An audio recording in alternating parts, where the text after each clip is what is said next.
ఈ ప్రవచనంలో ఆరాధనకు చేరువచ్చినటువంటి పరిశుద్ధులందరికీ మరొక మారు ప్రభు అయిన యేసుక్రీస్తు నామములో వందనాలు తెలియజేస్తున్నాను. వాక్యంలో నుంచి కొన్ని విషయాలు మనము పరిశీలన చేస్తాము. లూకా సువార్త 13వ అధ్యాయము మొదటి 5 వచనాలు చదువుకుందాం. లూకా సువార్త 13వ అధ్యాయము మొదటి 5 వచనాలు చదువుకుందాం. పిలాతు గలిలయలైన కొందరి రక్తము వారి బలులతో కలిపిండెను. ఆ కాలమున అక్కడ ఉన్న కొందరు ఆ సంగతి యేసుతో చెప్పగా ఆయన వారితో ఇట్లనెను, ఈ గలిలయులు అట్టి హింసలు పొందినందున వారు గలిలయులందరికంటే పాపులని మీరు తలంచుచున్నారా? కారని మీతో చెప్పుచున్నాను. మీరు మారు మనస్సు పొందనేడలా మీరందరూ అలాగే నశింతురు. మరియు సిలోయములోని గోపురం పడి చచ్చిన ఆ 18 మంది యెరూషలేములో కాపురం ఉన్న వారందరికంటే అపరాధులని మీరు తలంచుచున్నారా? కారణం మీతో చెప్తున్నాను. మీరు మారు మనసు పొందనేడలా మీరందరూ అలాగే నశింతురు. ప్రభు వారి దగ్గరికి ఒక విషయాన్ని అక్కడ ఉన్నటువంటి వారు తీసుకురావడం జరిగింది. ఆయన దృష్టికి తీసుకొచ్చినప్పుడు పిలాతు గలిలయలో కొందరిని చంపి వారి రక్తాన్ని వారి దేవతలకి ఇచ్చే బలులతో పాటు ఇచ్చారని ఆయనకు సమాచారం చెప్పినప్పుడు ప్రభు వారు చెప్తున్న మాట ఏంటంటే, ఇప్పుడు ఆ చనిపోయిన గలిలయుల యొక్క పరిస్థితిని ఆలోచన చేస్తే ఆ గలిలయులు మిగిలిన అంటే బ్రతికున్నటువంటి గలిలయుల కంటే వాళ్ళు ఏమన్నా పాపులా అనే విషయము ఒకవేళ మీరు ఆలోచిస్తున్నారేమో, కానీ కారని మీతో చెప్తున్నాను. ఎందుకంటే ఇప్పుడు బ్రతికున్న గలిలయుల కంటే చనిపోయిన వారు పాపులు అని మీరు ఒకవేళ మీరు అనుకోవచ్చు. పాపం చేశారు కాబట్టి వారు చనిపోయారు, వారి యొక్క రక్తము బలిలోకి ఇవ్వబడిందని ఒకవేళ మీరు అనుకుంటారేమో, కానీ వారు కారు అని చెప్పాడు. అదేవిధంగా ఇంకొక సంఘటన కూడా ప్రభు వారు అక్కడ గుర్తు చేస్తూ, సిలోయములోని గోపురము పడి ఒక 18 మంది చనిపోయారంట. ఆ చనిపోయిన ఆ 18 గురించి కూడా ఆయన మాట్లాడుతూ, ఆ గోపురము ఉన్నటువంటి స్థలము యెరూషలేము, ఆ యెరూషలేములో కాపురము వారందరికంటే అపరాధులని తలంచుకుంటున్నారా? ఈ యొక్క 2 సంఘటనల్లో చనిపోయిన వ్యక్తుల గురించి మాట్లాడుతూ ప్రభువారు వారు పాపులను మీరు తలంచుకుంటున్నారేమో, కానీ మీరు మారు మనసు పొందనేలా మీరందరూ అలాగే నశించరు. మారు మనసు పొందకపోతే మీరు కూడా అదే విధంగా నశిస్తారు. వారు ఎందుకు చనిపోయారనే విషయంలో వారు పాపం చేసి చనిపోయారా, లేకపోతే వారు మంచిగా ఉండి చనిపోయారా? ఏ విధంగా చనిపోయినా మారు మనసు లేకుండా చనిపోతే, మారు మనసు లేకుండా ఉంటే మీరు కూడా అలాగే నశింతురు. వారు మార్చుకొని చనిపోయి ఉంటే వారు దేవుని రాజ్యంలో ఉంటారు. మార్చుకోకపోతే ఏం జరుగుతూ ఉంటుందంటే మారు మనసు లేకపోతే వారిలాగానే మీరు నశిస్తారు. అనేక సార్లు మనము ఎవరైనా చనిపోయినప్పుడు వెళ్ళి వారి పరిస్థితులు చూసినప్పుడు ఒకరోజు మనం కూడా ఈ విధంగా వెళ్ళవలసిన వారమే అనే విషయాన్ని గుర్తు చేసుకుంటూ ఉంటాం, కానీ వారి గురించి బాధపడుతూ ఉంటాం. అంతకంటే విలువైంది, అంతకంటే ముఖ్యమైనది ఈ దేహంలో ప్రాణం ఉన్నప్పుడే మార్చుకోవాల్సిన పరిస్థితులు ఉన్నాయి. ఈ భూమి మీద దేవుడు మనకిచ్చినటువంటి దినాల్లోనే మనము మార్పు చెందాల్సిన అవసరం ఉంది. మారు మనసు పొందకపోతే ఏం జరుగుతుందో ప్రభువారు తెలియజేస్తూ, మీరు మారు మనసు పొందనేడలా మీరందరూ అలాగే నశింతురు. మీరందరూ అలాగే నశింతురు. కారణం ఉందా? కారణం లేదు. కారణం లేకపోయినా కానీ చనిపోతా ఉన్నారు. మీరందరూ అలాగే నశిస్తారు. మారు మనసు గురించి గ్రంథంలో ప్రభువారు చెప్పిన మాట అది, మీరు అలాగే నశింతురు. అందువల్ల మారు మనసు లేకుండా ఈ యొక్క లోకాన్ని మనము విడిచిపెట్టకూడదు.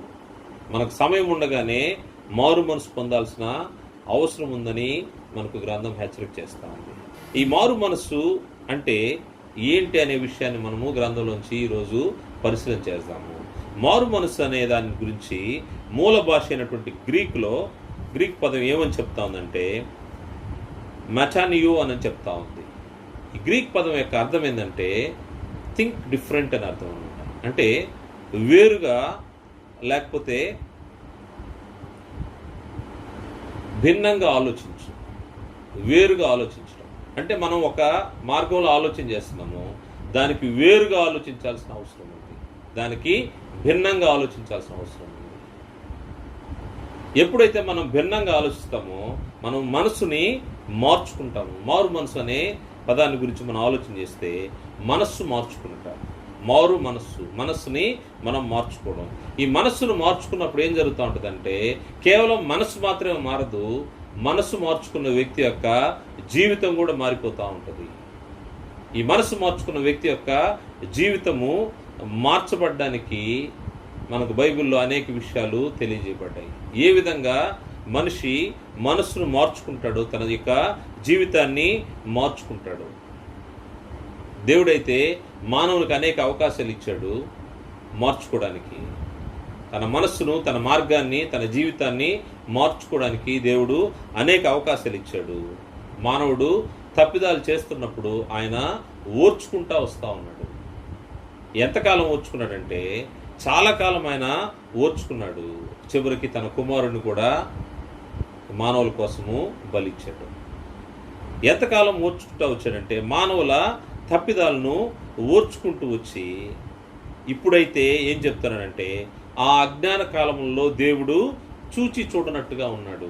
ఆ అజ్ఞాన కాలంలో దేవుడు చూచి చూడనట్టుగా ఉన్నాడు. అపోస్తుల కార్య గ్రంథము 17వ అధ్యాయము 30వ వచనంలో, అపోస్తుల కార్య గ్రంథం 17వ అధ్యాయం 30వ వచనంలో, ఆ అజ్ఞాన కాలములను దేవుడు చూచి చూడనట్టుగా ఉండెను. ఇప్పుడైతే అంతటను అందరూ మారు మనసు పొందవలని మనుషులకు ఆజ్ఞాపించుచున్నాడు. ఇప్పుడైతే అందరూ అంతటను మారు మనసు పొందవలని మనుషులకు ఆజ్ఞాపించున్నాడు. మారు మనసు పొందడం అనేది దేవుని యొక్క ఆజ్ఞ అయింది. ఈ రోజున్నటువంటి ప్రతి మనిషికి ఆ అజ్ఞాన కాలంలో అయితే ఆయన చూచి చూడనట్టుగా ఉన్నాడంట. ఇప్పుడైతే అంతటను అందరూ మారు మనసు పొందాలి అంటే తమ యొక్క మార్గాల్ని మార్చుకోవాలి. మొదట తమ ఏ మార్గంలో ఉన్నారో వారు చూసుకోవాలి. దాని తర్వాత వారు సరైన మార్గంలో లేనప్పుడు దేవుని వైపు తిరగాల్సిన అవసరం ఉంది, దేవుని మార్గం వైపు రావాల్సిన అవసరం ఉంది. ఇది దేవుడిచ్చిన ఆజ్ఞ. అంతటను అందరూ మారు మనసు పొందాలని దేవుడు ఏం చేస్తా ఉన్నాడంటే ఆయన ఆజ్ఞాపిస్తా ఉన్నాడు, మనుషులకు ఆజ్ఞాపించున్నాడు. అందువల్ల మనుషులు మారు మనసు పొందాల్సిన అవసరం ఉంది. ఎందుకు మారు మనసు పొందాలంటే గ్రంథం చెప్తున్నమాట, ఏ భేదం లేదు, అందరూ పాపం చేసి దేవుడు అనుగ్రహించు మహిమను పొందలేకపోతున్నారు. రోమపత్రిక 3వ అధ్యాయము 23వ వచనం, రోమపత్రిక 3వ అధ్యాయము 23వ వచనం చూస్తే, ఏ భేదమును లేదు, అందరూ పాపము చేసి దేవుడు అనుగ్రహించు మహిమను పొందలేకపోతున్నారు. ఎందుకు మారు మనసు పొందాలి అంటే దేవుడు ఓర్పుగా ఎందుకు చూస్తున్నాడంటే ఏ భేదము లేదు, అందరూ పాపము చేసి దేవుడు అనుగ్రహించు మహిమను పొందలేకపోతున్నాడు. దేవుడు ఒక మహిమను అనుగ్రహించాడు. దేవుడు ఇచ్చినటువంటి మహిమను పొందలేకపోవడానికి కారణము పాపం చేయడమే. ఏ భేదం లేదు, దీంట్లో ఎవరు పెద్ద చిన్న అని భేదం లేదు, స్త్రీ పురుషుడు అని భేదం లేదు. అందరూ కూడా పాపం చేసి దేవుడు అనుగ్రహించు మహిమను పొందలేకపోవచ్చు. కాబట్టి నమ్మువారు ఆయన కృపచేతనే క్రీస్తు యేసునందలి విమోచనం ద్వారా ఉచితముగా నీతిమంతులను తీర్చబడుచున్నారు. పూర్వము చేయబడిన పాపమును దేవుడు తన ఓర్యం వలన ఉపేక్షించినందున ఆయన తన నీతిని కనపరచవలనని క్రీస్తు యేసు రక్తం నందలి విశ్వాసము ద్వారా ఆయనను కరుణాధారముగా బయలుపరచును. దేవుడు ఇప్పటి కాలము తన నీతిని కనపరచు నిమిత్తము తాను నీతిమంతుడును యేసునందు విశ్వాసం గలవారిని నీతిమంతుడిగా తీర్చువాడునయుటకు ఆయన అలాగు చేశాను. దేవుడు మనుషుల్ని నీతిమంతులుగా చేయడానికి ఆయన ఏం చేశాడంటే, పూర్వకాలంలో అయితే ఆయన పూర్వం చేయబడిన పాపమును దేవుడు తన ఓర్యం వలన ఉపేక్షించాడు, తను ఓర్చుకున్నాడు, తన ఓర్యం వలన ఉపేక్షించాడు. ఇప్పుడైతే అందరూ అంతటా మారు మనసు పొందాలనేది దేవుని యొక్క ఉద్దేశమైంది. అందరూ అంతటా మారు మనసు పొందాలి. అందుకోసం ఆయన ఏం చేస్తున్నాడంటే ఆయన తన కుమారుడైనటువంటి క్రీస్తు ప్రభు వారిని సాధనంగా వాడుతూ ఉన్నాడు. కాబట్టి నమ్మువారు ఆయన కృపచేతనే క్రీస్తు యేసునందలి విమోచనం ద్వారా ఉచితముగా నీతిమంతులని తీర్చబడుచున్నారు. ఆయనైతే ఇంతకాలము ఓర్చుకున్నాడు, ఉపేక్షించాడు, మనుషులు చేసిన పాపాలని ఆయన పక్కకు నెట్టేశాడు. కానీ ఆ పక్కకు నెట్టేసే కార్యక్రమంలో క్రీస్తు ప్రభు వారిని బలి చేశాడు. ఆయన రక్తము ద్వారా ఉచితంగా నీతిమంతులుగా తీర్చబడే ఏర్పాటును దేవుడు అనుగ్రహించి పెట్టాడు. అందుకోసమే 26వ వచనంలో క్రీస్తు యేసు రక్తం నందలి విశ్వాసము ద్వారా ఆయనను కరుణాధారముగా బయలుపరచను. దేవుడు ఇప్పటి కాలం ముందు తన నీతిని కనపరచు నిమిత్తము తాను నీతిమంతుడును యేసునందు విశ్వాసము గలవాని నీతిమంతునిగా తీర్చువాడునై ఉండటకు ఆయన అలాగు చేసెను. ఈ మారు మనస్సు మార్గం మార్చుకోవడము. దేవుడు మానవుల యొక్క పాపాలను తప్పిదాలను ఆయన ఓర్చుకొని ఇప్పుడు మార్గాన్ని మార్చుకోమంటా ఉన్నాడు. ఈ మార్గము మార్చుకోవడంలో దేవుని యొక్క సంకల్పం ఏంటంటే ఈ మార్గాన్ని మార్చుకోవడానికి మధ్యలో క్రీస్తు ప్రభువారిని పెట్టాడు. ఆయన కుమారుడు క్రీస్తు ప్రభువారి యొక్క బలి ద్వారా ఈ యొక్క మార్గాన్ని మార్చుకునే ఏర్పాటు చేశాడు. ఈ మారు మనసు దేనికోసం మనం ఆలోచన చేస్తే రక్షించబడ్డానికి మారు మనసు. ఒక వ్యక్తి రక్షించబడ్డం అంటే ప్రస్తుతం ఎక్కడున్నాడు? ఎక్కడో ఒక బందీగా ఉన్నాడు, బంధకాల్లో ఉన్న వ్యక్తి రక్షించబడ్డం అంటే విడుదల చెందడము. విడుదల పొందడానికి ఆయన చేసినటువంటి ఏర్పాటు ఈ యొక్క మారు మనసు. ఎవరైతే మార్చుకుంటారో, తమ యొక్క మనసును మార్చుకుని మార్గాన్ని మార్చుకుంటారో వారిని రక్షించడానికి దేవుని యొక్క ఏర్పాటు ఈ విధంగా ఉంది. అందుకోసమే దేవుడు ఏర్పాటు చేసినటువంటి దాన్ని మనుషులకు బయలుపరిచాడు. అపోస్తలుల కార్య గ్రంథము 2వ అధ్యాయం 36వ వచనం చూస్తే దేవుని యొక్క ఏర్పాటు ఏ విధంగా ఉందో మనకు అక్కడ కనబడుతా ఉంది. అపోస్తలుల కార్య గ్రంథము 2వ అధ్యాయము 36వ వచనం నుండి పేతురు ద్వారా దేవుడు మాట్లాడుతున్నటువంటి ఈ యొక్క సందర్భాన్ని ఆలోచన చేస్తే, పెంతెకోస్తు దినాన అక్కడ భక్తులైనటువంటి యూదులు అనేక మంది చేరినటువంటి ఆ సందర్భంలో పరిశుద్ధాత్మ పూర్ణుడైనటువంటి పేతురు మాట్లాడుతూ ఉన్నాడు. పేతురు దేవుడు తన ప్రజల పట్ల చేసిన దాన్ని, తన పితరుల పట్ల చేసిన దాన్ని వివరంగా చెప్పుకుంటూ వచ్చిన తర్వాత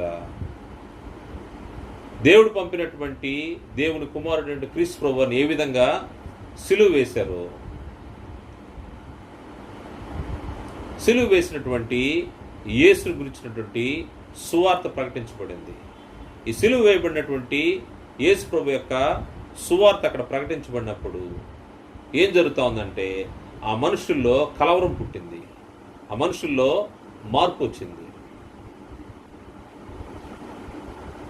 వారికి జరిగినటువంటి, వారు ఏం చేశారో, వారు చేసిన తప్పు ఏంటో వారికి స్పష్టంగా కళ్ళ ముందు కనబడిన దాన్ని బట్టి వారు ఏం చేస్తూ ఉన్నారంటే వారు మార్చుకునే దానికి, మారు మనసు పొందేదానికి దేవుని యొక్క ఏర్పాటు కనబడతా ఉంది.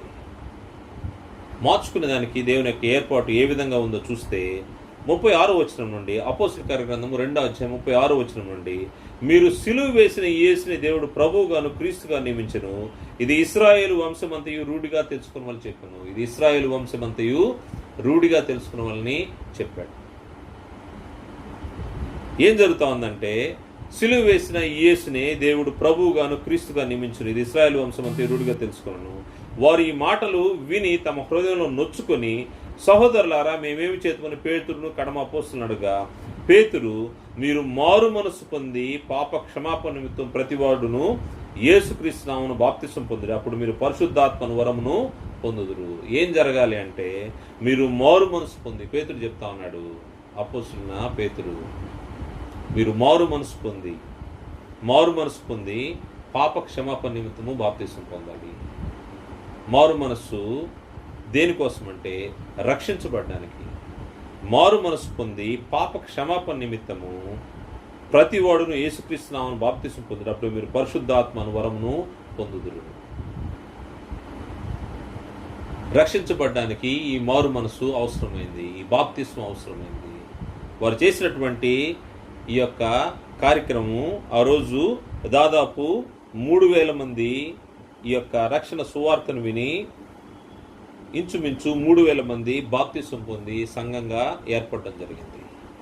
ఇటువంటి బాప్తిస్మానికి సాదృశ్యమైనటువంటి కార్యక్రమం ఒకటి గతంలో జరిగింది. ఇదే పరిస్థితుల్లో మానవ జాతి ఉండేటప్పుడు నోవాహు దినాల్లో మనుషులు చెడిపోయి దేవునికి అవిధేయులైనటువంటి పరిస్థితులు ఉండేటప్పుడు దేవుడు ఈ లోకాన్ని, తన సృష్టిని నాశనం చేయాలని ఆలోచన చేసి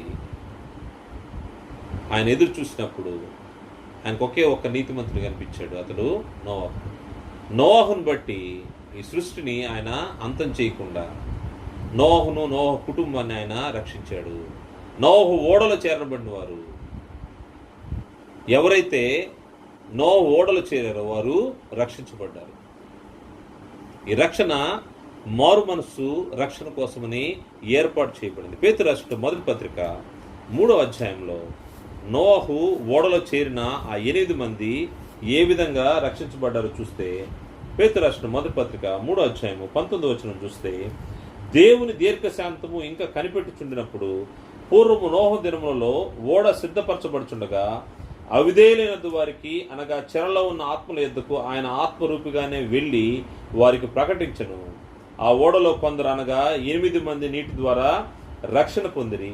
దానికి సాదృశ్యమైన బాప్తిస్మం ఇప్పుడు మిమ్మను రక్షించున్నది. అదేదనగా శరీర మాలిన్యం తీసివేయట కాదు గాని యేసుక్రీస్తు పునరుద్ధాన మూలముగా దేవుని విషయము నిర్మలమైన మనస్సాక్షినిచ్చు ప్రత్యుత్తరమే. ఆ రోజు ఓడలో ఉన్నటువంటి ఆ 8 మంది నీటి ద్వారా రక్షణ పొందారు. వాస్తవంగా దేవుని దీర్ఘశాంతము ఇంకా కనిపెడుతుంది. అప్పుడు ఉన్నట్టు లోకము చాలా భయంకరమైన పరిస్థితుల్లో దేవునికి విరోధంగా ఉండేటప్పుడు, దేవునికి అవిధేయమైన పరిస్థితులు ఉన్నప్పుడు ఆ లోకాన్ని తీసివేయాలనుకున్నాడు ఆయన. తీసివేయాలనుకున్న దాన్ని బట్టి, నీతిమంతుడైన నోహను బట్టి ఆ కుటుంబము రక్షించబడ్డది. ఎవరైతే ఈ రక్షణ ఓడలోకి చేరారో ఆ 8 మంది నీటి ద్వారా బాప్తిసం పొందారు. ఈ మారు మనస్సు ఏం చేస్తుంటదంటే, పేతురు గారు చెప్పినట్టు, మీరు మారు మనసు పొంది పాప క్షమాపణ నిమిత్తము బాప్తిసం పొందండి. మారు మనసు పొంది పాప క్షమాపణ నిమిత్తం బాప్తిసం. ఈ మారు మనసు పొందితే రక్షించబడతారు. 3వ విషయం చూస్తే, ఈ మారు మనసు ఎందుకంటే పాపమును తుడిచివేయుటకు మారు మనస్సు. పాపాలు తుడిచివేయడానికి మారు మనస్సు. అపోస్తుల కార్యగ్రంథము 3వ అధ్యాయము, అపోస్తుల కార్యగ్రంథము 3వ అధ్యాయము 17వ వచనం చూస్తే, అపోస్తుల కార్యగ్రంథము 3వ అధ్యాయం 17వ వచనం నుండి, సహోదరులారా, మీరును మీ అధికారులను తెలియక చేస్తారని నాకు తెలియను. అయితే దేవుడు తన క్రీస్తు శ్రమపడినని సమస్త ప్రవక్తల నోట ముందుగా ప్రచురపరిచిన విషయమును ఇలాగ నెరవేర్చను. ప్రభు సముఖం నుండి విశ్రాంతి కాలంలో వచ్చినట్టును మీ కొరకు నియమించిన క్రీస్తు యేసును ఆయన పంపునట్లును మీ పాపం తుడిచివేయబడిన నిమిత్తమును మారు మనసు నుండి తిరుగుడి. అన్నిటికీ కుదురుబాటు కాలంలో వచ్చినని దేవుడు ఆది నుండి తన పరిశుద్ధ ప్రవక్తల నోట పలికించును. అంతవరకు యేసు పరలోక నివాసి ఉంట ఆవశ్యకము. క్రీస్తు ప్రభువు ఈ భూమి మీదకి వచ్చే విధానాన్ని గురించి తెలియజేస్తూ, మోషే లాంటి ప్రవక్తలు ప్రవచించారు. ఆయన వచ్చినప్పుడు మీరేం చేయాలంటే, మీ కొరకు నియమించిన క్రీస్తు యేసును ఆయన పంపునట్లును మీ పాపములు తుడిచివేయబడు నిమిత్తమును మారు మనసు నుండి తిరుగుడి. మీరు సరైన మార్గంలో లేరు. మీ మార్గములు సరిచేయబడాలంటే క్రీస్తు యేసుని ఆయన్ని దేవుడు పంపించాలి. 22వ వచనంలో, మోషే ఇట్లను, ప్రభు అయిన దేవుడు నా వంటి యొక్క ప్రవక్తను మీ సహోదరులో నుండి మీ కొరకు పుట్టించును. ఆయన మీతో ఏమి చెప్పినను అన్ని విషయంలో మీరు ఆయన మాట వినవలను. క్రీస్తు ప్రభు వారి గురించినటువంటి విషయాల్ని మోషే ప్రవచన రూపంగా తెలియజేస్తున్నాడు. క్రీస్తు ప్రభు నా వంటి ఒక ప్రవక్తను మీ సహోదరులోంచి తీసుకొస్తాడు. దేవుడు ఏం చెప్తాడో ఆ ప్రవక్త చెప్పే మాటలు మీరు వినాలి. ఆ క్రీస్తు యేసుని ఎందుకు పంపుతున్నాడంటే, మీ పాపములు తుడిచివేయబడు నిమిత్తమును మారు మనసు మందు తిరుగుడి. పాపాలు తుడిచివేయడానికి క్రీస్తు ప్రభు వారిని తండ్రి అయిన దేవుడి భూమి మీద పంపుతున్నాడు. ఎవరైతే మారు మనసు పొందుతారో, తమ మార్గములను విడిచిపెట్టి దేవుని వైపు తిరుగుతారో వారికి రక్షణ, వారికి పాపములు తుడిచివేయబడతాయి. ఈ యొక్క ఏర్పాటు జరిగింది. క్రీస్తు ప్రభు వారు వచ్చారు. వచ్చిన తర్వాత దాదాపు 2000 సంవత్సరాలు దాటిపోయినాయి. క్రీస్తు ప్రభు వారు రాకముందు విశ్వాస జీవితాన్ని ప్రదర్శించినటువంటి వారు అనేక మంది ఉన్నారు. క్రీస్తు ప్రభు వారి యొక్క రాక మరణము సమాధి పునరుద్ధానం అయిన తర్వాత, సంఘము స్థాపించబడిన తర్వాత అనేక మంది క్రీస్తు యొక్క మార్గాన్ని బట్టి, అపోస్తుల బోధన బట్టి మార్చుకున్నవారు, మారు మనసు పొందినవారు ఆ పెంతెకోస్తు దినాన 3000 మంది సంఘంగా మొదలైనటువంటి ఈ సంఘము పరిశుద్ధులతో నిండుతూ దాదాపు 2000 సంవత్సరాలు దాటుకుంటూ వచ్చింది. ఈ సమయంలో కూడా జరిగినటువంటి పరిస్థితి ఏంటంటే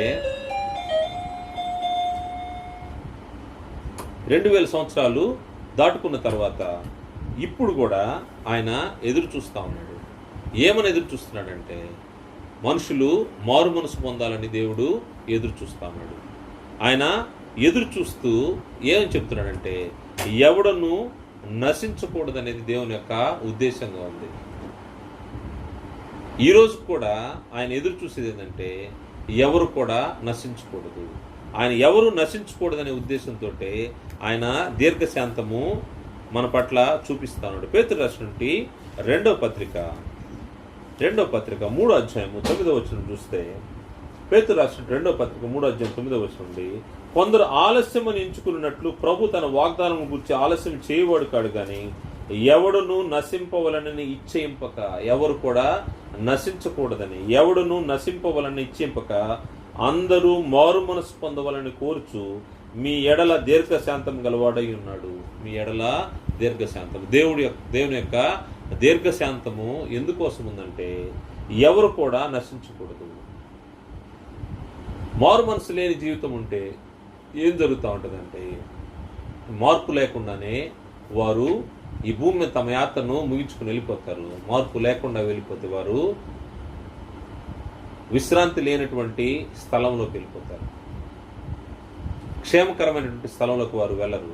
దాన్ని బట్టి ఈ భూమిపైన ఈ దేహం ఉన్నప్పుడే మార్చుకోవాలి. దానికోసమే దేవుడు దీర్ఘశాంతాన్ని చూపిస్తా ఉన్నాడు. కొందరు ఆలస్యం ఎంచుకున్నట్లు ప్రభు తన వాగ్దానం గురించి ఆలస్యం చేయవాడు కాడు కానీ ఎవడును నశింపవలని ఇచ్చింపక అందరూ మారు మనసు పొందవలని కోరుచు మీ ఎడల దీర్ఘశాంతం కలవాడు. అయితే ప్రభు దినము దొంగ వచ్చినట్లు వచ్చును. ఆ దినమున ఆకాశమును మహాధ్వనితో గతించిపోను, పంచభూతములు మిక్కటమైన వేండంతో లయమైపోవును, భూమియు దాని మీద ఉన్న కృత్యములు కాలిపోవును. ఇటువంటి జరిగే సమయము వస్తుందో, ముందొస్తుందో, లేకపోతే మనమే దాటుకుంటామో తెలియదు. ఇప్పుడున్న పరిస్థితుల్లో పోయిన సంవత్సరంతో పోల్చుకుంటే ఈ సంవత్సరము జరిగిన మనకు తెలిసిన మరణాలు అనేకం. మన కళ్ళ ముందు కనబడుతున్న మనుషులు ఈ రోజు ఉంటున్నారు, రేపు కనిపించకుండా పోతా ఉన్నారు. ఇటువంటి పరిస్థితుల్లో మన మరణం ఎప్పుడు సంభవిస్తుందో తెలియదు, లేదా ప్రభువు మరలా ఎప్పుడు వస్తారో తెలియదు. ఏది ముందు అయినా కానీ ఆ సమయానికి మనము మారు మనసు పొంది నశించకుండా ఉండే విధంగా దేవుని ఏర్పాటులో ఉన్నామా లేదా? దేవుడు దీర్ఘశాంతాన్ని వహిస్తూ ఉన్నాడు. ఆయన దీర్ఘశాంతం గలవాడై ఎదురు చూస్తూ ఉన్నాడంట. ఒకవేళ ఆలస్యం అవుతుందని ఆలోచన చేస్తాము, ఆలస్యం కాదు, ఆయన ఓర్చుకుంటున్నాడు. ఎందుకు ఓర్చుకుంటాడంటే, అందరూ ఎవడును నశింపవాలని ఇచ్చింపక అందరూ మారు మనసు పొందవాలని కోరుచు మీ ఎడల దీర్ఘశాంతం గలవాడై ఉన్నాడు. దేవుని యొక్క దీర్ఘశాంతాన్ని మనము అలసత్వంగా ఆలోచన చేయకూడదు. దేవుడు ఆలోచన చేస్తా ఉన్నాడు. అందరూ మారు మనసు పొందాలి, ఎవరు నశించకూడదు. దేవుడికి నశించడము ఇష్టం లేదు. ఆయన ప్రవక్త అయినటువంటి యెహెజ్కేలు ద్వారా కూడా తెలియజేసిన మాటను ఆలోచన చేస్తే, యెహెజ్కేలు గ్రంథము 18వ అధ్యాయము 23వ వచనంలో, యెహెజ్కేలు గ్రంథము 18వ అధ్యాయము 23వ వచనం, ఆయన ఎవరు నశించుకోవడము ఆయనకి ఇష్టం లేదు. నశిస్తే ఆయన నశించాలని కోరుకునే వ్యక్తి కాదని గ్రంథం మనకు తెలియజేస్తాను. 18వ అధ్యాయం 23వ వచనం, దుష్టుల మరణము నొందుడు చేత నాకేమాత్రమైన సంతోషము కలుగునా, వారు తమ ప్రవర్తనను దిద్దుకుని బ్రతుకుటయే నాకు సంతోషము, ఇదే ప్రభువగు యెహోవాకు. దుష్టులు ఏం చేయాలంట? వారు మరణం నొందితే దానివల్ల నాకు ఎటువంటి సంతోషం లేదు. దుష్టులు మరణం నొందితే నాకు ఎటువంటి సంతోషం లేదు. కానీ వారు తమ ప్రవర్తనను దిద్దుకొని బ్రతుకుటయే నాకు సంతోషం. వారి ప్రవర్తనను దిద్దుకొని బ్రతుకుటయే నాకు సంతోషం. అందువలన మారు మనసు, ప్రవర్తన దిద్దుకోవడము, దేవుడు ఎవరు నశించాలని ఆయన ఇష్టపడట్లేదు, అందరూ మారు మనసు పొందాలని ఆలోచన చేస్తున్నాడు. ఇప్పుడు మనం 4 విషయాలు చూసాము. దేవుడు మానవుల తప్పిదాలను ఓర్చుకున్నాడు, ఓర్మితో ఆయన ఎదురు చూశాడు. దాని తర్వాత 2వ విషయము, రక్షించబడ్డానికి మారు మనసు అవసరం అనే విషయాన్ని మనం చూసాము. పేతురు గారు పెంతెకోస్తు దినాన మీరు మారు మనసు పొంది పాప క్షమాపణ నిమిత్తం బాప్తిసం తీసుకోండి అని తెలియజేసినట్టుగా, రక్షించబట్టుకు అదేవిధంగా పాపములు తుడిచివేయబట్టుకు మారు మనసు అవసరము. ఎవరు నశించకూడదని దేవుని యొక్క ఉద్దేశమైంది. దాని గురించి అందరూ మారు మనసు పొందాలని దేవుని యొక్క ఉద్దేశం. ఈ మారు మనసును గురించినటువంటి గ్రంథంలో 2 వ్యక్తుల యొక్క జీవితాలను ఈరోజు మనము పరిశీలన చేస్తాము. మారు మనసు అంటే దేవుని వైపు తిరుగుట, మార్గము మార్చుకునుట. అపోస్తలుడైన పౌలు గారు తన యొక్క మార్గాన్ని మార్చుకున్న విధానము, లేకపోతే తను మారు మనసు పొందిన విధానాన్ని మనం పరిశీలన చేస్తే, అపోస్తలుడైన పౌలు గారు చిన్ననాటి నుండే యూద మతంలో ధర్మశాస్త్రాన్ని గమలీయేలు పాదముల దగ్గర నేర్చుకుని యూద మత ప్రవిష్టుడిగా తను పేరు పొంది, మరి ముఖ్యంగా యూదా మతం కోసము తన ప్రాణాలను ఇవ్వడానికి సిద్ధపడినటువంటి వ్యక్తి. అటువంటి పరిస్థితుల్లో ఈ క్రైస్తవం అనేది యూద మతంలో చేదైన చిగురు, మొదట్లోనే దీన్ని తుంచివేయాలనే ఉద్దేశంతో పౌలు గారు ఈ క్రైస్తవ్యాన్ని అనుసరిస్తున్నటువంటి వారిని హింసించడానికి తను పూనుకొని, ఎవరైతే యూద మతానికి వ్యతిరేకంగా లేకపోతే యూద మతాన్ని నుంచి మార్గాన్ని మార్చుకొని క్రైస్తవ్యంలోకి వచ్చారో వారిని హింసించేదాన్ని ఆయన పనిగా పెట్టుకొని, మరి ముఖ్యంగా ఎంత దారుణమైన పరిస్థితి అంటే దానికోసం పనిగట్టుకొని రాజాజ్ఞను పొంది అనేక మందిని సంఘాన్ని హింసించడానికి ఆయన పూనుకొని ఆయన వెళ్తున్నటువంటి పరిస్థితుల్లో దమస్కు మార్గంలో తనకు జరిగినటువంటి ఒక సంఘటన తన జీవితాన్ని మార్చివేసింది. దమస్కు మార్గంలో ఆయన వెళ్తున్నప్పుడు ఒక గొప్ప వెలుగు ఆకాశం నుండి ఒక స్వరం వినపడింది. ఆ స్వరాన్ని బట్టి ఆ వెలుగు చూసిన తర్వాత తన కన్నులు మూసుకుపోయినాయి. తను ఏం చేస్తున్నాడో అర్థం కాలేదు. ఆ పరిస్థితుల్లో తనలో వచ్చినటువంటి మార్పు, తనకు అక్కడ జరిగినటువంటి పరిస్థితులు మనం ఆలోచన చేసి అపోస్తలుల కార్యగ్రంథము 26వ అధ్యాయంలో ఈ యొక్క విషయాలు మనకు కనబడతాయి. అపోస్తలుల కార్యగ్రంథము 26వ అధ్యాయము 19వ వచనం నుండి 26వ అధ్యాయము 19వ వచనం నుండి 23వ వచనం వరకు జరిగిన సంగతులు మనం ఆలోచన చేస్తే, తనకు జరిగినటువంటి సంఘటన గురించి అపోస్తలుడు పౌలు అగ్రిప్ప రాజు దగ్గరకు, న్యాయాధిపతి దగ్గరకు వచ్చినప్పుడు ఆ రాజు ముందు తను జరిగిన పరిస్థితులు ఆయన విశదీకరిస్తా ఉన్నాడు, ఎక్స్ప్లెయిన్ చేస్తా ఉన్నాడు. కాబట్టి అగ్రిప్ప రాజా, ఆకాశం నుండి కలిగిన ఆ దర్శనములకు నేను అవిధేయుడిని కాక మొదట దమస్కులోని వారికి యెరూషలేము యూదయ దేశమంతటను తర్వాత అన్యజనులకు వారు మారు మనసు పొంది దేవుని తట్టు తిరిగి మారు మనసులకు తగిన క్రియలు చేయవలని ప్రకటించుంది. ఆయన అగ్రిప్ప రాజు ముందు చెప్తా ఉన్నాడు తనకు జరిగినటువంటి పరిస్థితి ఏం జరిగిందనే విషయాన్ని మనం ఆలోచన చేస్తే 12వ వచనం నుండి, అందు నిమిత్తం నేను ప్రధాన యాజకుల చేత అధికారమును ఆజ్ఞను పొంది దమస్కునకు పోచుండగా రాజా, మధ్యాహ్నం ముందు నా చుట్టూను నాతో కూడా వచ్చిన వారి చుట్టూను ఆకాశం నుండి సూర్య తేజస్సు కంటే మిక్కిలి ప్రకాశమైన ఒక వెలుగు త్రోవలో ప్రకాశించుట చూచి తిని, మేమందరము నేల పడినప్పుడు సౌలా సౌలా నన్నెందుకు హింసించున్నావు, మునికొలలకు ఎదురుతున్నట్టు నీకు కష్టమని హెబ్రీ భాషలో ఒక స్వరము నాతో పలుకుట వింటిని. అప్పుడు నేను, ప్రభువా నీవెవడవని అడుగుగా, ప్రభు నేను హింసించుచున్నా నీవు హింసించుచున్న యేసును, నీవు హింసించున్న యేసును. అప్పటి వరకు తను చేస్తున్న పని ఎంతో క్షేమకరమైన పని అని ఆలోచన చేశాడు. యూదా మతాన్ని అతను ఉద్ధరిస్తున్నాడనే ఉద్దేశంతో ఆయన ఉన్నాడు. దేవునికి వ్యతిరేకంగా ఉన్నటువంటి క్రైస్తవ్యాన్ని అణిచివేయాలనే ఆలోచన కలిగి ఉన్నాడు. తన మార్గం ఆ విధంగా ఉంది. కానీ ఎప్పుడైతే సౌలా సౌలా నన్నెందుకు హింసించున్నావు, మునికొలలకు ఎదురుతున్నట్టు నీకు కష్టమని ఎప్పుడైతే ప్రభువారు ఆకాశం నుండి ఒక శబ్దం వినబడింది, ఆ శబ్దం వినబడిన వెంటనే ప్రభువా నీవెవడవని అడుగుగా, ప్రభువు నేను, నీవు హింసించున్న యేసును, సంఘాన్ని హింసిస్తా ఉన్నాడు. ఎప్పుడైతే క్రీస్తు ప్రభువారి యొక్క మార్గంలో నడిచే మనుషుల్ని హింసించి వారిని చంపుతూ వస్తున్నటువంటి ఈ పౌలు ఒక్కసారిగా తన పరిస్థితులు అర్థం చేసుకుని తన మారు మనసు పొందినటువంటి దాంట్లో మొట్టమొదటిగా అతను పశ్చాత్తాపడ్డాడు. నువ్వు హింసించున్న యేసును అనగానే ఆయన పశ్చాత్తాపడి ఆయన చెప్తా ఉన్నాడు, ఆయన ఆలోచిస్తా ఉన్నాడు. పశ్చాత్తాపడి నీవు నన్ను చూచి ఉన్న సంగతి గురించి, నేను నీకు కనబడబో సంగతిని గురించి నిన్ను పరిచారకునిగాను సాక్షిగాను నియమించుటకై కనబడి ఉన్నాను. క్రీస్తు ప్రభువారు సౌలుతో మాట్లాడినటువంటి సంగతి, నీవు నన్ను చూచిన సంగతిని గురించి, నేను నీకు కనబడుచున్న సంగతిని గురించి నిన్ను పరిచారకునిగాను సాక్షిగాను నియమించుటకే కనబడినాను. నీవు లేచి నీ పాదములను మోపి నిలువుము.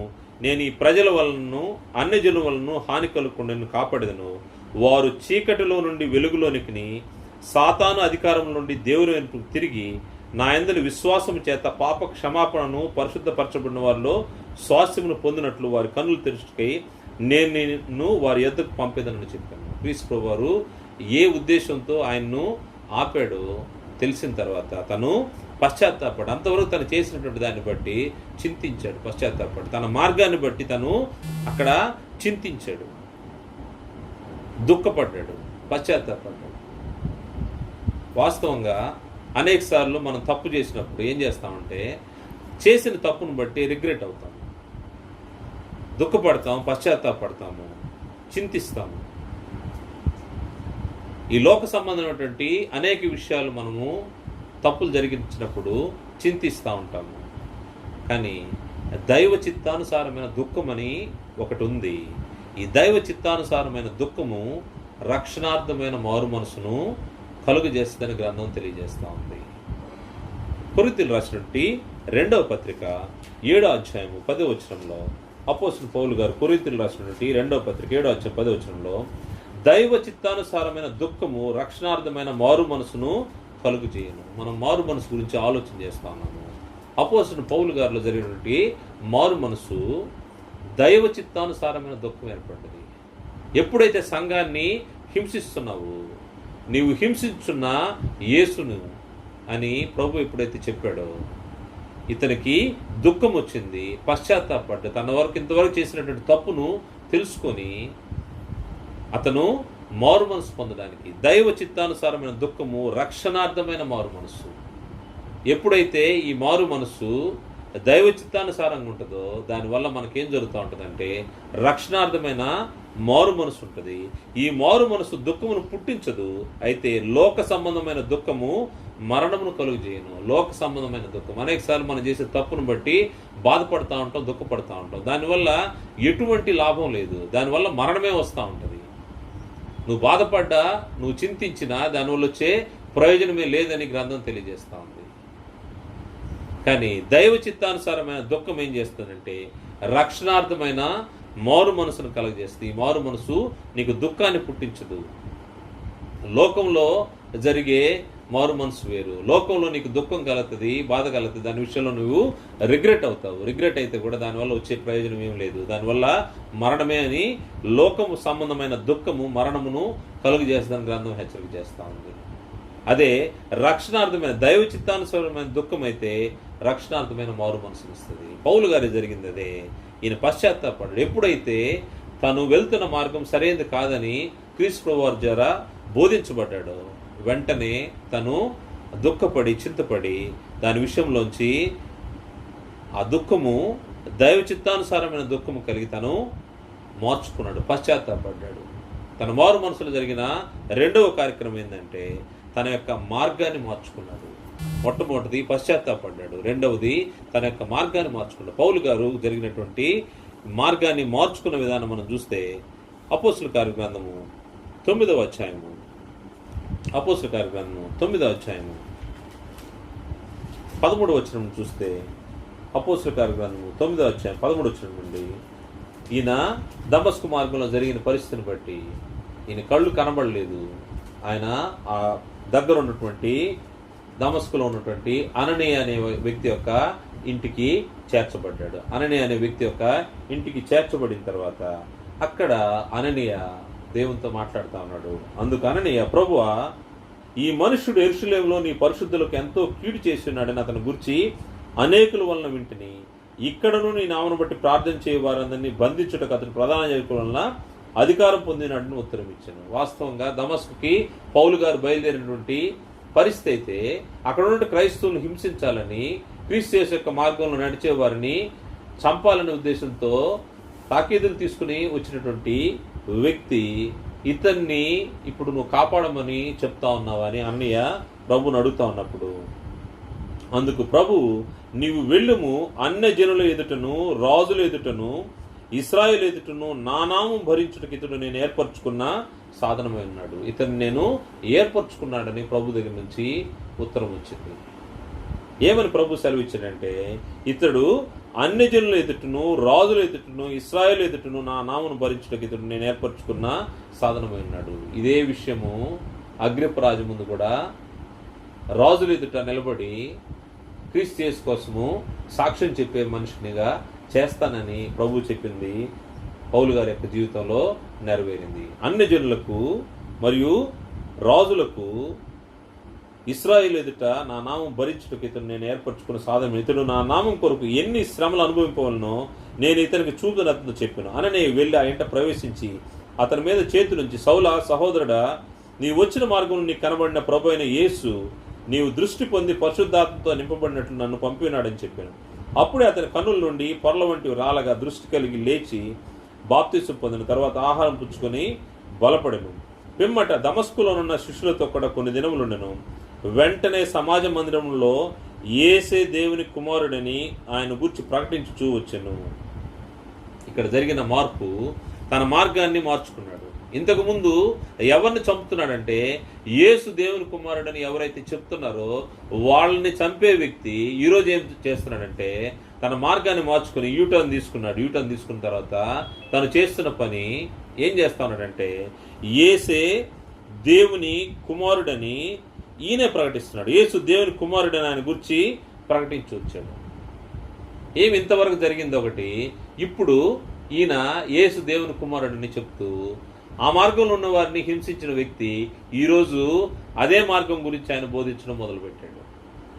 ఎలా బోధించడం మొదలుపెట్టాడంటే, వినిన వారందరూ విభ్రాంతి నుండి యెరూషలేములో ఈ నామను బట్టి ప్రార్థన చేయవారిని నాశనం చేసిన వాడి వ్యతిరేకాడ వారిని బంధించి ప్రధాన యాజకుల యొద్దకు కొనిపోటుకు ఇక్కడ కూడా వచ్చినాడని చెప్పుకోండి. అయితే సౌలు మరెక్కువగా బలపడి ఈయనే క్రీస్తు అని రుజువుపరచు దమస్కులో ఉన్న కాపురం ఉన్న యూదులను కలవరపరచను.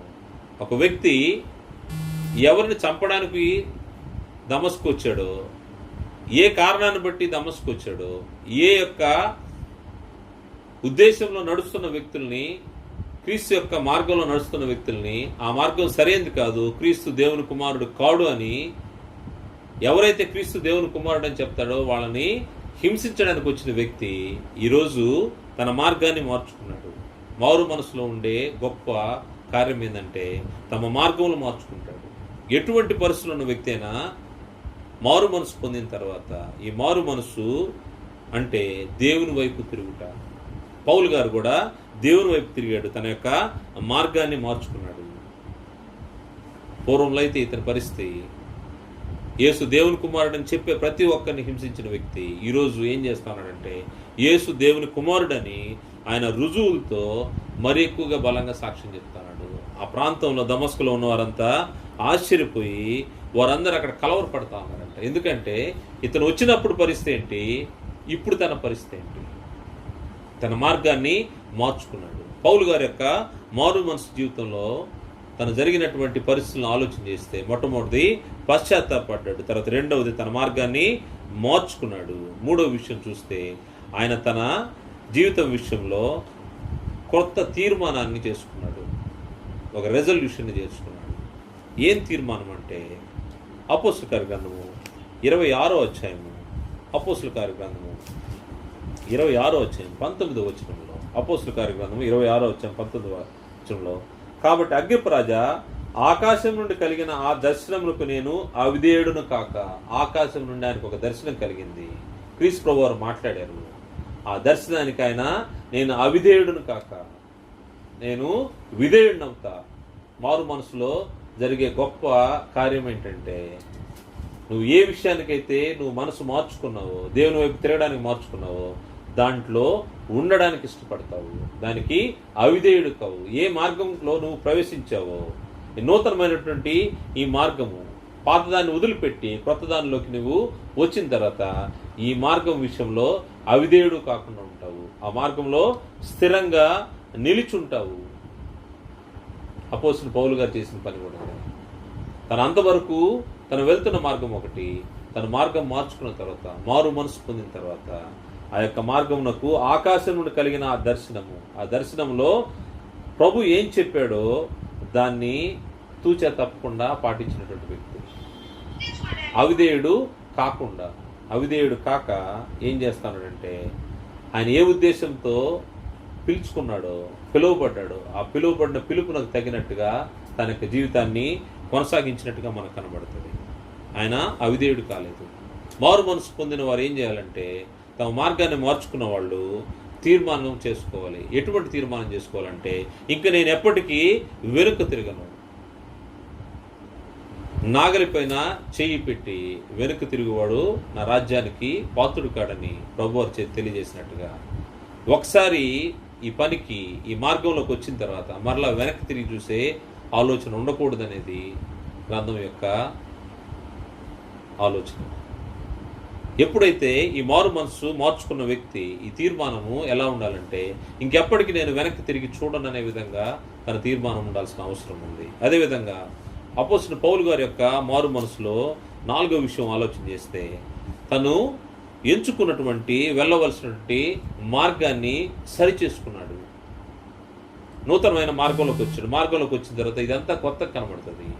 ఇందులో శ్రమలు ఉంటాయి, ఇరుకులు ఉంటాయి, ఇబ్బందులు ఉంటాయి. ఎందుకంటే అంతకుముందు వరకు తను హింసించినటువంటి మార్గం ఇది. ఈరోజు ఆ హింసలు వేరే వారి దగ్గర నుంచి వచ్చేటప్పుడు ఇతను పొందుకోవాల్సిన పరిస్థితిలో ఉన్నాడు. ఇంతకుముందు ఇతను హింసించేవాడు, ఇప్పుడు ఇతరులు ఇతను హింసిస్తుంటే దాన్ని ఓర్చుకునే దానికి సిద్ధపడినటువంటి వ్యక్తి, దాన్ని శ్రమల్ని సహించడానికి ఈ మార్గాన్ని సరిచేసుకుంటూ ఉన్నటువంటి పాత వాటిని తీసివేసుకుంటూ రెస్టోర్ చేసుకుంటూ వెళ్తా ఉన్నాడు. పాత వాటిని సరి చేసుకుంటూ క్రొత్తగా చేసుకుంటూ క్రొత్త మార్గంలోకి వెళ్తా ఉన్నాడు. పౌలు గారి జీవితంలో పరిస్థితులు చూస్తే 26వ అధ్యాయము 20 వచనం చూస్తే, ఈయన పౌలు గారు ఏ విధంగా తను ముందుకు వెళ్ళాడు చూస్తే, మొదట దమస్కులోని వారికి యెరూషలేమును యూదయ దేశమంతటను తరువాత అన్ని జనులకును వారు మారు మనసు పొంది దేవుని తట్టు తిరిగి మారు మనసుకు తగిన క్రియలు చేయవాలని ప్రకటించుంటే, మారు మనసుకు తగిన క్రియలు ఈయనేం చేస్తా ఉన్నాడు? మారు మనసుకు తగిన క్రియలు అంటే, మార్గాన్ని మార్చుకున్న వ్యక్తి నూతనమైన మార్గంలో వెనక్కి తిరిగి చూడకుండా ఏ విధంగా ఉండాలనే విషయాన్ని ఈయన ఇప్పుడు ప్రకటిస్తా ఉన్నాడు. యేసు దేవుని కుమారుడు అని చెప్తూ మార్గాన్ని మార్చుకున్న వ్యక్తి ఆ మార్గంలో స్థిరంగా వెళ్ళడానికి అక్కడ ఉన్నటువంటి వారందరికీ ఆయన ప్రకటిస్తూ వస్తున్నాడు. అటువంటి మారు మనసుకు తగిన క్రియలు చేయవాలని ప్రకటించండి. ఈ హేతు చేత యూదులు దేవాలయంలో పట్టుకుని చంపుటకు ప్రయత్నం చేసిరి. అయినను నేను దేవుని వలన సహాయం పొంది నేటి వరకు నిలిచింటుని. క్రీస్తు శ్రమపడి మృతుల పునరుద్ధానం పొందువారిలో మొదటివాడవు చేత ఈ ప్రజలకును అన్యజనులకును వెలుగు ప్రచురింపబోనని ప్రవక్తలను మోషే ముందుగా చెప్పినవి కాక మరి ఏవి చెప్పక అల్పులకును గనులకును సాక్ష్యం ఇచ్చుంటుంది. ఈ నూతనమైన మార్గంలో దేవుడు తనకు చేసిన మేలుని సాక్ష్యం ఇస్తూ ఆయన ముందుకు వెళ్తా ఉన్నాడు. పౌలు గారి యొక్క మారు మనసును చూసాము. ఆయన ముందుగా పశ్చాత్తాపడ్డాడు. తను చేసిన పనికి తను రిగ్రెట్ అయ్యాడు. దాని తర్వాత ఆయన తన మార్గాన్ని మార్చుకున్నాడు. మూడవది తను తీర్మానం చేసుకున్నాడు. నాలుగవది ఆయన ఏం చేశాడంటే, ఆయన తను వెళ్ళవలసిన మార్గాన్ని సరిగా చూసుకుంటూ వెళ్ళాడు. ఈసారి మరలా వెనక్కి తిరిగి చూడకూడదనే దృఢ నిశ్చయంతో ఆ మార్గము సరైన మార్గాన్ని ఎంచుకుంటూ వెళ్తా ఉన్నాడు. మనం పౌలు గారి యొక్క పరిస్థితి చూసాము. మారు మనసు అంటే మనుషులు ఆలోచన చేస్తుంటే, మారు మనసు అంటే అది కేవలము చింతించడం. అంటే ఏదో ఇంతకుముందు ఒక దుర్మార్గమైన పరిస్థితిలో ఉన్నాడు, ఇప్పుడు కొంచెము దాని విషయంలో బాధపడుతూ అక్కడ కూర్చొని ఉన్నాడు కాబట్టి కొంతకాలం చింతించడం, లేకపోతే దాని గురించి అతను చాలా బాధపడుతున్నాడండి.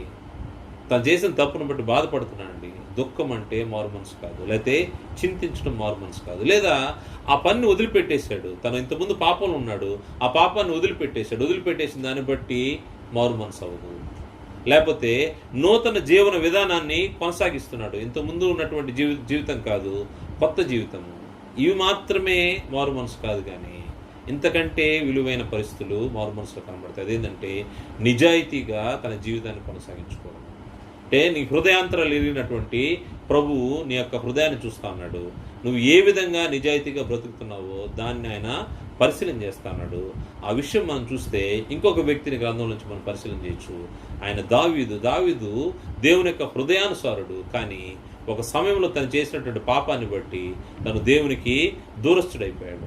దేవునికి దూరస్తుడైపోయిన తర్వాత తను చేసిన తప్పుని ప్రవక్త అయినటువంటి నాతాన్ ద్వారా తెలుసుకున్నప్పుడు తను ఏ విధంగా తన మనసు మార్చుకున్నాడో మనం గ్రంథంలోంచి పరిశీలన చేస్తే ఆయన నిజాయితీ మనకు ఆడ స్పష్టంగా కనబడతా ఉంటుంది. దావీదు తను చేసిన పాపాన్ని ఒప్పుకున్న విధానం చూస్తే మనకు ఆశ్చర్యంగా ఉంటుంది. తను నిజాయితీని కనపరిచాడు. మారు మనసులో నిజాయితీ ఉంది, అది జీవితంలో స్పష్టంగా కనపడుతుంది. దావీదు మొట్టమొదటిగా దావీదు చేసినటువంటి పాపంలో ఆయన ఒప్పుకున్నట్టుగా, ఆయన పాపాన్ని నేను పాపం చేశానని నిజాయితీగా ఒప్పుకున్నట్టుగా మనకు కనపడుతుంది. సమూయేలు రాసినటువంటి 2వ సమూయేలు గ్రంథము 12వ అధ్యాయము 2వ సమూయేలు గ్రంథము 12వ అధ్యాయము 13వ వచనంలో దావీదు గారు చెప్తున్నటువంటి మాట, నేను పాపము చేస్తున్నానని దావీదు నాతానుతో అనగా, నాతాను నీవు చావకుండానట్లు యెహోవా నీ పాపము పరిహరించాడు. ఎప్పుడైతే తను పాపాన్ని నిజాయితీగా ఒప్పుకున్నాడో, పాపాన్ని ఒప్పుకోవడానికి కూడా ధైర్యం కావాల్సిన అవసరం ఉంది. పాపాన్ని కప్పుకుంటే దానివల్ల నీకు మరణమే. పాపాన్ని ఒప్పుకుంటే నువ్వు రక్షించబడతావు, మారు మనసు పొందడానికి అవకాశం ఉంటుంది. పాపాన్ని చేస్తూ పాపాన్ని కప్పుచ్చుకుంటే పాపం వల్ల నీకు రక్షణ ఉండదు. పాపంని ఎప్పుడైతే ఒప్పుకుంటావో, దావీదు చేసిన పని అదే. నేను పాపం చేస్తున్న దావీదు నాతానుతో అనగా, పాపాన్ని తను ఒప్పుకున్నాడు. హృదయానుసారుడు, దేవునికి చిన్ననాటి నుంచే దేవుని యందు భయభక్తులు కలిగిన వ్యక్తి. కాకపోతే ఒక సమయంలో తను చేసినటువంటి పాపాన్ని బట్టి తన పరిస్థితులు మార్చబడ్డాయి. ఈ పరిస్థితుల్లో అతను హెచ్చరించబడ్డాడు. ప్రవక్త ద్వారా దేవుని యొక్క మాటలు అతని హృదయాన్ని తాకినప్పుడు నేను పాపం చేశానని ఒప్పుకున్నాడు, నిజాయితీగా ఒప్పుకున్నాడు. దాని తర్వాత ఈ పాపాన్ని కడిగి వేసుకోవడానికి, తన పాపంలో నుంచి బయటపడడానికి అతడు దేవుని కోరుకుంటా ఉన్నాడు, దేవునికి ప్రార్థన చేస్తున్నాడు, దేవునికి ఆలాపన చేస్తున్నాడు. ఏం చేస్తున్నాడంటే నా పాపాన్ని కడిగేయమని ఆయన అడుగుతా ఉన్నాడు. కీర్తన గ్రంథము 51వ కీర్తనలో మనం చూస్తే తను చేస్తున్నటువంటి ఆలాపన, ప్రార్థన ఎంత ఇదిగా ఉంటుందో మనం ఆలోచన చేయొచ్చు.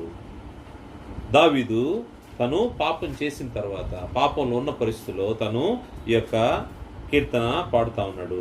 51వ కీర్తన 7వ వచనంలో, నేను పవిత్రుడగినట్లు హిస్సోపుతో నా పాపం పరిహరింపుము, హిమము కంటే నేను తెల్లగా ఉన్నట్లు నీవు నన్ను కడుగు. పాపాలు కడిగి వేసుకునే ప్రయత్నాన్ని చేస్తా ఉన్నాడు.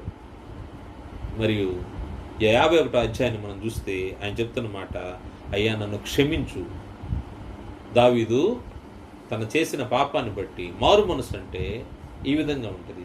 తను చేసిన అవిధేయతను బట్టి, పాపాన్ని బట్టి, పాపాన్ని ఒప్పుకొని క్షమించమని అడిగే పరిస్థితి. 51వ అధ్యాయం మొదటి నుంచి మనం చూస్తే, దేవా నీ కృప చొప్పున నన్ను కరుణింపుము, నీ వాత్సల్య బాహుల్యం చొప్పున అతిక్రమలను తుడిచివేయము, నా దోషం పోనట్టు నన్ను బాగా కడుగుము, నా పాపం పోనట్టు నన్ను పవిత్రపరచుము, నా అతిక్రమలు నాకు తెలిసే ఉన్నవి. ఎప్పుడైతే మన పాపాలు మనకు కనబడతాయో, మనము గుర్తిస్తాము, వెంటనే పాపాలు ఒప్పుకోవాల్సిన అవసరం ఉంది. నా అతిక్రమం నాకు తెలిసే ఉన్నవి, నా పాపం ఎల్లప్పుడు నా ఎదుట ఉన్నది. నీకే విరోధముగా నేను పాపం చేస్తున్నాను, నీ దృష్టి ఎదుట నేను చెడుతనం చేస్తున్నాను. కావున ఆజ్ఞ ఇచ్చినప్పుడు నీతిమంతుడు కాకూడదు, తీర్పు తీర్చినప్పుడు నిర్మలుడు కాకూడదు. పాపము చేసిన స్థితిలో ఈయన బతిమాలుకుంటా ఉన్నాడు. 7వ వచనంలో మనం చూసాం, 8 నుంచి చూద్దాము. ఉత్సాహ సంతోషం నాకు వినిపింపము, అప్పుడు నీవు విరిచిన ఎముకలు హర్షించును, నా పాపములకు విముఖుడు కమ్ము, నా దోషములన్నింటినీ తుడిచివేయము. దేవా, నా యందు శుద్ధ హృదయమును కలుగుజేయము, నా అంతరంగంలో స్థిరమైన మనసును నూతనముగా పుట్టించుము. అంతరంగంలో స్థిరమైన మనసు, పాపం ఉంది, పాపాన్ని తీసివేసి పాపాన్ని కడిగివేసి నా అంతరంగంలో స్థిరమైన మనసును నూతనంగా పుట్టించుకొని దావీదు కోరుకుంటాను. మారు మనసులో వచ్చే మార్పు ఇది.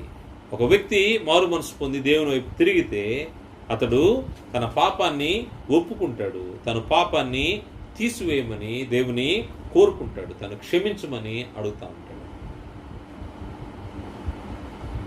మంచి మార్గంలో నడవాలని కోరుకుంటా ఉంటాడు. పౌలు గారి విషయంలో కూడా మనం చూసాము. మార్గం మార్చుకొని తన మార్గాన్ని మార్చుకుని నడిచాడు.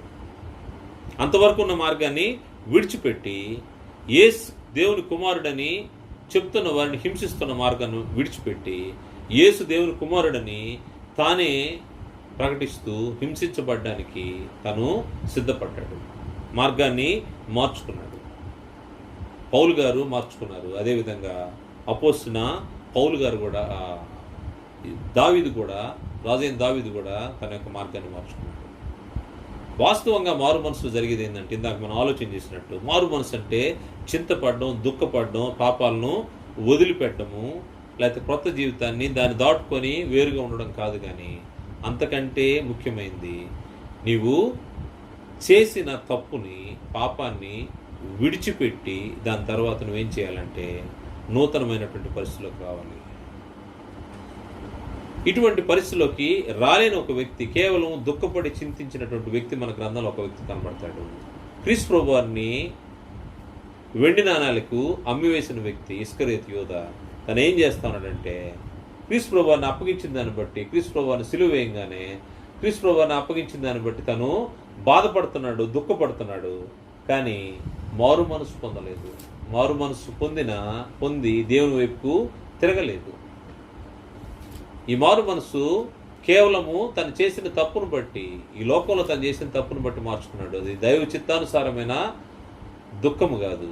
తనకు వచ్చిన దుఃఖము, అయ్యో నాకు పోయిందే, లేకపోతే నేను మంచి వ్యక్తిని నేను అప్పగించాననే దుఃఖపడి ఉంటాడేమో, కానీ వాస్తవమైన దుఃఖం కాదు అది. చూస్తే మత్తయి సువార్త 27వ అధ్యాయంలో, మత్తయి సువార్త 27వ అధ్యాయము 4-5 వచనాలు చూస్తే, నేను నిరపరాధ రక్తం అప్పగించి పాపం చేస్తానని చెప్పాను. పాపం చేశానని మాత్రం చెప్పాడు, కానీ దానిలోంచి బయటకు వచ్చే ప్రయత్నం అయితే చేయలేదు. దావీదు చేసిన ప్రయత్నము, లేకపోతే అపోస్తున్న పౌలు గారు చేసినట్టు ప్రయత్నము ఇస్కరియోతు యూద చేయలేదు. ఈ యొక్క పరిస్థితుల్లోంచి బయటకు రావడానికి ఆయన ప్రయత్నం చేయలేదు. నేను నిరపరాధ రక్తమును అప్పగించి పాపం చేస్తని చెప్పాను. వారు దానితో మాకేమి, నీవే చూచుకోమని చెప్పగా అతడు ఆ వెండి నాణములు దేవాలయంలో పారవేసి పోయి ఉరిపెట్టుకున్నాను. ఏం జరిగిందంటే, తను మార్పు చెంది మారు మనసు పొంది దేవుని దగ్గరికి రావాల్సిన వ్యక్తి, ప్రభు దగ్గరికి రావాల్సిన వ్యక్తి ఏం చేస్తానంటే,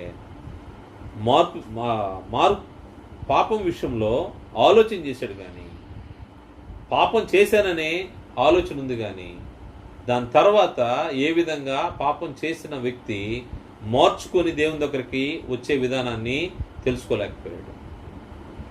దానివల్ల జరిగింది ఏంటంటే, అక్కడ తను జీవాన్ని కోల్పోయాడు. వాస్తవంగా వీరికంటే శ్రేష్టమైన పరిస్థితులు ఉన్నటువంటి వ్యక్తి, ప్రభుతో పాటు కలిసి తిరిగినటువంటి వ్యక్తి, ప్రభుతో పాటు అనేక విషయాలను చూసినటువంటి వ్యక్తి ఇస్కరియోతు యూద. కానీ మారు మనసు విషయంలో అతను పడినటువంటి దుఃఖము, లేకపోతే అతను పడినటువంటి పరిస్థితి చూస్తే దానివల్ల ఎటువంటి మార్పు లేదు. అతడు మార్చుకున్నవాడు కాడు. మార్చుకోకుండా ఏం జరిగిందంటే, తను చేసిన దాన్ని బట్టి అతను ఉరిపెట్టుకున్నాడంట. ఉరిపెట్టుకొని అతను చనిపోయాడు. దానివల్ల ఎటువంటి ప్రయోజనం లేదు. వాస్తవంగా అపోస్తలుడైన పౌలు గారు మార్గాన్ని మార్చుకున్నాడు. దావీదు తన మార్గాన్ని మార్చుకొని దేవునికి విధేయుడై తన యొక్క జీవితాన్ని కొనసాగించాడు. కానీ ఎప్పుడైతే మార్చుకోలేని పరిస్థితిలోకి ఒక వ్యక్తి వెళ్ళిపోయాడు, తను చేసిన పాపాన్ని ఒప్పుకొని ప్రభు దగ్గర పరిగెత్తుకుంటూ వస్తే, లేకపోతే తన శిష్యులతో పాటు కలిసి ప్రభు మార్గంలో బ్రతుకుంటే ఇస్కరియోతు యూద పరిస్థితి ఎలా ఉండేదో తెలియదు. కానీ కానీ వెంటనే పోయి ఉరిపెట్టుకున్న దాన్ని బట్టి ప్రయోజనం లేకుండా పోయింది. మారు మనసు విషయంలో అనేక విషయాలు పరిశీలన చేశాము. ఈ మారు మనసు కోసము మన పరిస్థితి ఎలా ఉందో ఆలోచన చేసుకోవాల్సిన అవసరం ఉంది. కారణం ఏంటంటే, ఒక వ్యక్తి మారు మనసు పొందితే పరలోకంలో ఎటువంటి పరిస్థితులు ఏర్పడతాయో మన గ్రంథంలో మనం చూడొచ్చు. లూకాసు వార్త 15వ అధ్యాయము, లూకాసు వార్త 15వ అధ్యాయం 7వ వచనంలో, అటువలే మారు మనసు అక్కర్లేని 99 నీతిమంతుల విషయమే కలుగు సంతోషం కంటే మారు మనసు పొందు ఒక్క పాపి విషయమే పరలోకమందు ఎక్కువ సంతోషం కలుగు. 99 మంది మారు మనసు అక్కర్లేని నీతిమంతుల కంటే మారు మనసు అవసరమైన ఒక్క పాపి మారు మనసు పొందేనంట పరలోకంలో ఎక్కువ సంతోషం. అందువల్ల పాపులు తమ యొక్క మార్గాన్ని మార్చుకోవాలి, మారు మనసు పొందాలి. దేవుడు ఎదురు చూసేది కూడా అదే. అంతటను అందరూ మారు మనసు పొందాలనేది దేవుని యొక్క ఉద్దేశము. దేవుడు దాన్ని ఆజ్ఞగా ఇచ్చాడు. మారు మనసు పొందిన వారు దేవుని యొక్క రాజ్యంలో బాప్తిస్మ కార్యక్రమం ద్వారా ప్రవేశిస్తూ ఉంటారు. ప్రవేశించిన వారు దేవుని యొక్క వాక్యానుసారంగా తమ జీవితాలు సరి చేసుకుంటూ ఉంటారు. ఎవరైతే దేవుని యొక్క మార్గంలోకి వస్తారో దేవుని వాక్యాన్ని వారు ప్రకటించేవారుగా పౌలు గారి యొక్క జీవితాన్ని చూసాము. తను ఏ మార్గం విషయంలో అయితే తను హింసించాడో అదే మార్గం విషయంలో హింసించబడ్డానికి తను సిద్ధపడ్డాడు. యేసు దేవుని కుమారుడని తను దృఢంగా సాక్ష్యం ఇచ్చినట్టుగా మనకు కనబడతాం. ఎవరైతే రక్షించబడ్డారో రక్షించబడిన వారు ఏం చేస్తుండాలంటే దేవుని కొరకు పనిచేస్తూ ఉండాలి. యేసు దేవుని కుమారుడు అనే విషయాన్ని ప్రపంచానికి తెలియజేస్తూ ఉండాలి. సువార్తను ప్రకటిస్తూ ఉండాలి. ఈ మారు మనసుకు సరైనటువంటి ఫలాలు ఫలించాల్సిన అవసరం ఉంది. ఈ మారు మనసు లేనటువంటి వారు ఈ మారు మనసు విషయము దేవుడు ఏర్పాటు చేసినటువంటి క్రీస్తు ప్రభువు యొక్క బలి, క్రీస్తు ప్రభువు యొక్క రక్తము ద్వారా మనుషులు విమోచించబడతారనే విషయం తెలిసి మారు మనసు పొంది పాపక్షమాపణ నిమిత్తం బాప్తిసం తీసుకోవాలని గ్రంథం తెలియజేసిన విధంగా రక్షణలోనికి రాని వారు తమ యొక్క మార్గంను విడిచిపెట్టి పాపంను విడిచిపెట్టి మారు మనసు కలిగి దేవుని పక్షంగా బ్రతకాలని ప్రభుపేట మనవి చేస్తున్నాను. అదేవిధంగా మారు మనసు పొంది దేవుని పక్షంగా వచ్చిన వారు తమ రక్షణను జాగ్రత్తగా కొనసాగించుకోవాలి. మరలా వెనక్కి తిరిగే పరిస్థితులు ఉండకూడదని ప్రభుపేట మనవి చేస్తూ, ఈ మారు మనసు పొంది రక్షణలో మనము ఎవరైతే కొనసాగుతారో వారు ఒకరోజు దేవునితో పాటు ఆయన కుమారుతో పాటు నిత్య రాజ్యానికి వారసులు అనే విషయాన్ని మనం గుర్తు చేసుకుంటూ ఆ నిత్య రాజ్యానికి వారసులుగా మనం ఉండడానికి మన యొక్క జీవితాలను పరిశీలన చేసుకుంటూ మార్పు కలిగిన జీవితాలతో మనము దేవుని ఎదుట మన యొక్క యాత్రను కొనసాగించుకోవాలని ప్రభుపేట తెలియజేస్తూ ముగిస్తున్నాను. అందరికీ వందనాలు.